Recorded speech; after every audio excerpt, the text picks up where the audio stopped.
Hi friends, welcome back to my channel. Today in this video, I'm going to show you how to turn off bedtime mode on Android. Please consider subscribing to my channel and liking this video. Let's get started, guys. Step 1. First, unlock your Nothing phone. Open the Settings application to find the Home Settings menu. Step 2. Now, scroll down and choose Digital Wellbeing and Parental Controls. This section is where you'll find everything related to managing your screen time and device usage. When you spot this option, tap on it to open up a whole range of tools designed to help you understand your phone usage better. Step 3.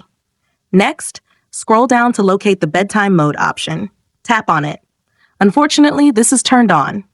Step 4. For the last and most important step, choose the Turn Off for Now option to turn it off instantly. If you found this tutorial helpful, don't forget to like this video and subscribe to my channel. Thanks for watching, and see you next time.